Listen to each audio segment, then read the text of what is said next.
Assalamu alaikum dear students, I am Anjum Shafiq, your biology teacher for grade 10 and today I am going to complete the previous topic जो कि हमने पीछे start किया था पिछले lecture के अंदर, उसको आज हम मुकम्मल करने जा रहे हैं जिसमें हमने सेंट्रल डॉगमा के हवाले से बात शुरू की थी। सो डियर स्टूडेंट्स, चलते हैं बोर्ड की तरफ।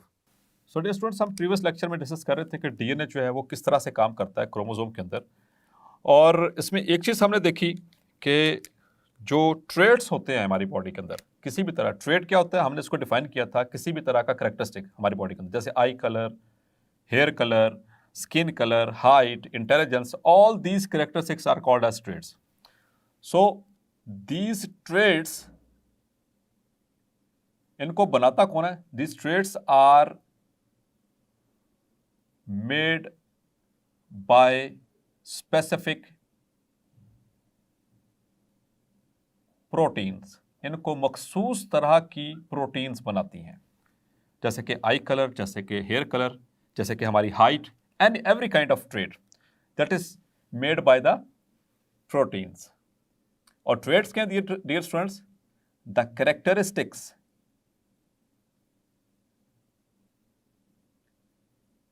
which are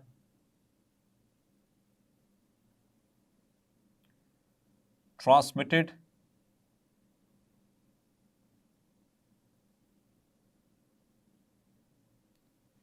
from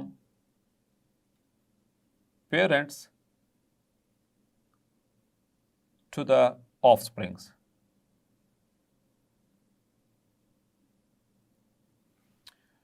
तो ये स्पेसिफिक प्रोटीन्स की बात हो रही है, ये कौन बनाती है? Specific proteins. डियर स्टूडेंट्स, आपको पता है ना कि हमारे बॉडी के अंदर जो अमाइनो एसिड्स हैं उनसे मिलकर बनते हैं प्रोटीन्स। अब इस तरह सीक्वेंस को समझने की कोशिश करें। असल चीज़ है कि आपका बेसिक कंसेप्ट क्लियर हो जाए, बाकी आपने उसको जो मटेरियल तैयार करना है वो डेफिनेटली बुक से ही तैयार करेंगे। अगर आपको ये कंसेप्ट क्लेरिफाई होंगे तो तभी हम अगले चैप्टर के ऊपर मूव कर पाएंगे। So we are talking about proteins. आपको इंफॉर्मेशन देता चलूं, सिर्फ ह्यूमंस के अंदर देयर आर 10,000 डिफरेंट प्रोटीन्स। इंसानों के अंदर 10,000 मुख्तलिफ प्रोटीन्स बनती है डियर स्टूडेंट्स। और ये 10,000 डिफरेंट प्रोटीन्स जो हैं, आप सोचे जरा कितने अमीनो एसिड से बन सकती होंगी। सो आप हैरान होंगे सुनकर, बल्कि आपने पहले सुन रखा होगा लेकिन आपने इस तरफ सोचा नहीं होगा, क्योंकि proteins they are made up of definitely amino acids. उसके अलावा इनके अंदर कोई दूसरा स्ट्रक्चर मौजूद नहीं होता। अब अमाइनो एसिड्स की जो तादाद है जो कि प्रोटीन्स बनाने में हेल्प करती है, that is 20। So there are 20 amino acids, और इन 20 अमाइनो एसिड्स 10,000 प्रोटीन्स बन जाएंगी। तो आप सोचें जरा फिर यहाँ पर, और ये प्रोटीन स्पेसिफिक हैं, इनकी जो स्पेसिफिसिटी है इन सिर्फ 20 अमाइनो एसिड्स पे मुनहसर है, मतलब इनके ऊपर बेस कर रही है। तो दो फैक्टर हैं जिसकी वजह से ये 10,000 मुख्तलिफ प्रोटीन्स बनती है स्टूडेंट्स। ये 10,000 क्या, ये इससे ऊपर भी अगर कोई हमारी बॉडी के अंदर प्रोटीन्स होती, कोई 20,000 भी होती, तो इन्हीं 20 अमाइनो एसिड से बन सकती थी। तो उसके पीछे रीजन क्या है, आइए उस फैक्टर को देखते हैं। तो नंबर ऑफ अमाइनो एसिड हमारे पास कितना है? 20 है। इसमें से आपने पढ़ा हुआ 10 इसेंशियल और 10 नॉन इसेंशियल है। 20 are among the 20, 10 are essential and the other 10 are non-essential. अब आप सोच रहे होंगे कि इसेंशियल और नॉन इसेंशियल क्या है, मतलब अगर नॉन इसेंशियल है तो फिर वो कि क्यों हमारी बॉडी में मौजूद हैं। तो डियर स्टूडेंट्स, ये उस सेंस में बात नहीं हो रही है। ये इनकी essentiality it is regarding the diet. जो 10 अमाइनो एसिड्स हैं, ये वाले 10 अमाइनो एसिड जिनको हम इसेंशियल अमाइनो एसिड्स कहते हैं, they are not synthesised by our body. हमारी बॉडी इनको नहीं बनाती, इसलिए इसेंशियल है इनको डाइट में लेना। They must be taken through diet.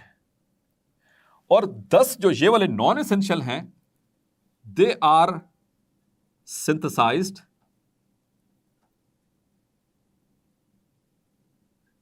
Bye our body, हमारी बॉडी से ये सिंथेसाइज होते हैं, इसलिए दीज आर नॉट रिक्वायर्ड और necessary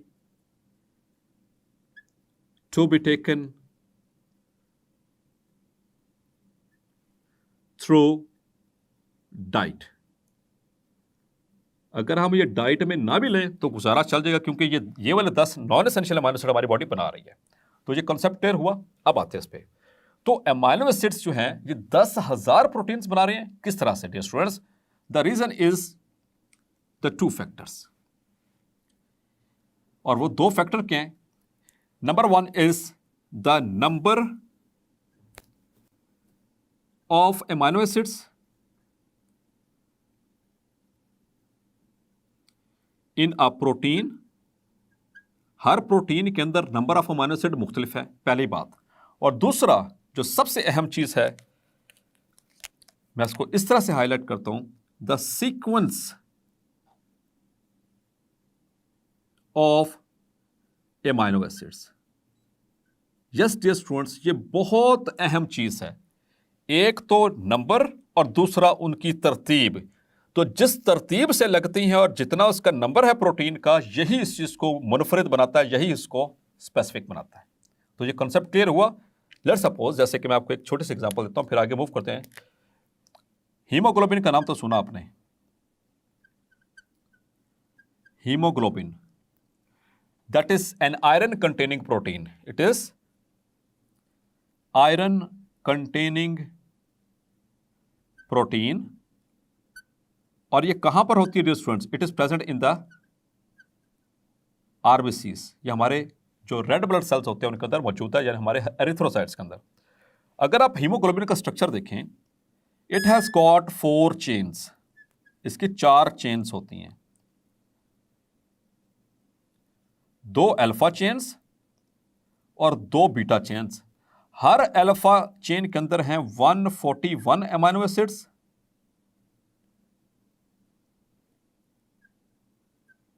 और हर बीटा चेन के अंदर हैं 146 अमाइनो एसिड्स। तो मैं ये एग्जांपल समझा रहा हूं कि इसमें नंबर और सीक्वेंस का क्या इशू है। तो total makeup of 574 amino acids. एक हीमोग्लोबिन के अंदर 574 अमाइनो एसिड मौजूद हैं। इनमें से अगर एक भी आगे पीछे हो गया, it will cause a disease. आप सोचें जरा, 574 में सिर्फ एक आगे पीछे हो गया तो उससे कोई मेजर डिजीज हो सकती है। यस माय डियर स्टूडेंट्स, आपने नाम सुना हुआ इस डिजीज का, sickle cell anaemia.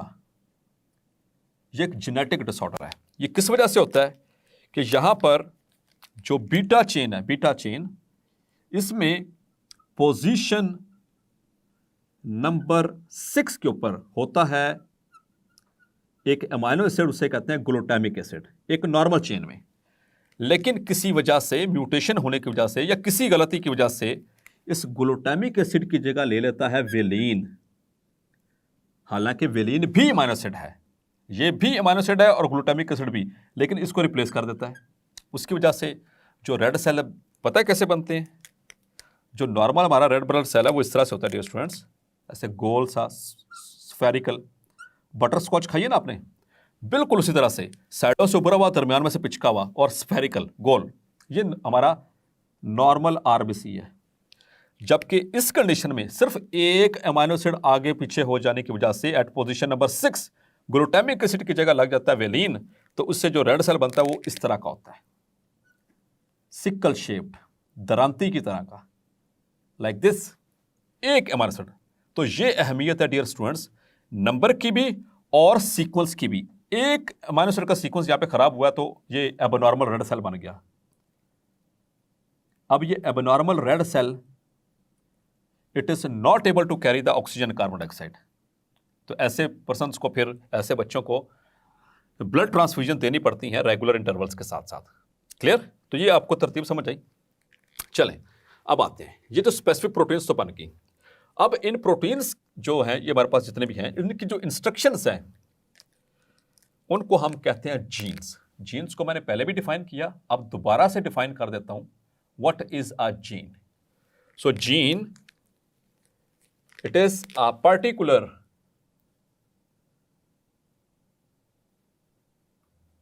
sequence of nucleotides present on DNA for a specific protein, और उस प्रोटीन को हम क्या कह रहे हैं? Trait, that we called as trait. Clear students? अब हमारा जो एक ट्रेट है, our trait, यानी कि हमारी करेक्टर, हमारा करेक्टरिस्टिक, कोई जैसे आई कलर, जैसे स्किन कलर, जैसे हाइट, जैसे इंटेलिजेंस, जो ट्रेट है, अ trait is controlled by a gene pair. एक जीन पेयर जो है वो कंट्रोल कर रहा होता है एक ट्रेट को। Dear students, let's have an example. ये हमारे पास एक होमोलोगस क्रोमोसोम, ये फादर से आया और ये क्रोमोसोम हमारा मदर से आया,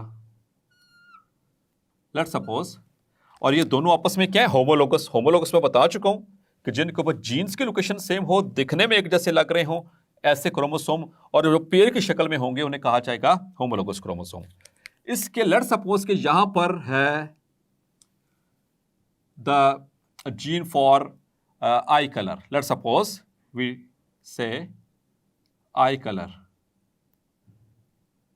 तो यहां पर भी जो मदर से आ रहा है उसके भी इसी जगह के ऊपर होगा the gene for eye colour. तो जब ये दोनों मिलते हैं तो इससे क्या बन जाता है? जाइगोट। तो जाइगोट के अंदर ये पेयर की शक्ल में मौजूद है।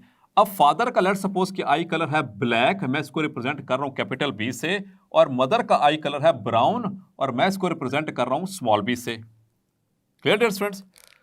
या ये मैं कैपिटल बी से भी कर सकता हूं अगर दोनों का सेम है तो ऐसी सिचुएशन में आई कलर को एक्सप्रेस करवाने के लिए कम से कम 2 जीन्स चाहिए ऑफस्प्रिंग के अंदर, एक ट्रेट को एक्सप्रेस करवाने के लिए। इसका मतलब यह हुआ कि ये जो जीन है आई कलर का, a gene have more than one alternative form। एक जीन के अंदर एक से ज्यादा एक जीन जो है उसकी एक से ज्यादा ऑल्टरनेटिव फॉर्म्स होती हैं। जैसे कि यहां पर हमने देखा कैपिटल बी, यहां पर देखा स्मॉल बी, ये दोनों स्मॉल बी भी हो सकते हैं, दोनों कैपिटल बी भी हो सकते हैं, फादर से और मदर से जो आने हैं, ठीक है। तो अल्टरनेटिव फॉर्म है, यानी जैसे कि यहां पर इस एग्जांपल में capital B and small B are alternative forms of each other, एक दूसरे की ये अल्टरनेटिव फॉर्म्स हैं। तो डियर स्टूडेंट्स, यहां पर एक इंपॉर्टेंट डेफिनेशन आने वाली है, आपने याद रखनी है, दैट इज एलील। ये बहुत सारे बच्चों को अक्सर इसका कंसेप्ट नहीं रहता, तो इसको कंसेप्ट अपने क्लैरिफाई रखने अपने। तो एक जीन जो है, एक ट्रेट जो है वो एक से ज्यादा जीन से कंट्रोल हो रहा है, और एक जीन की एक से ज्यादा ऑल्टरनेटिव फॉर्म्स होती हैं उस ट्रेट को कंट्रोल करने के लिए। सो हम इसको इस तरह से डिफाइन करते हैं, the alternative form of a gene is called allele। yes dear student, बहुत आसान डेफिनेशन, बहुत सादा सी।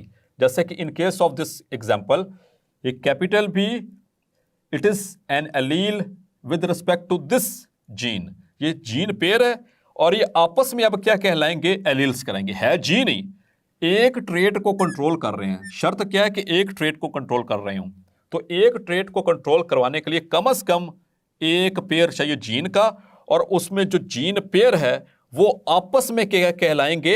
एलील्स। Clear dear students? या इसको हम इस तरह से भी डिफाइन कर सकते हैं, द पार्टनर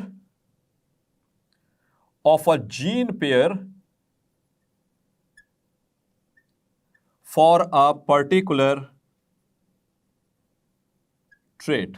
किसी भी ट्रेट के लिए जो दो जीन्स हैं उनमें से जो पार्टनर है, मींस कि जो कैपिटल बी है ये इसका पार्टनर है और स्मॉल बी ये कैपिटल बी का पार्टनर है, तो जो पार्टनर्स हैं ये आपस में क्या कहलाएंगे, एलील्स कहलाएंगे डियर स्टूडेंट्स।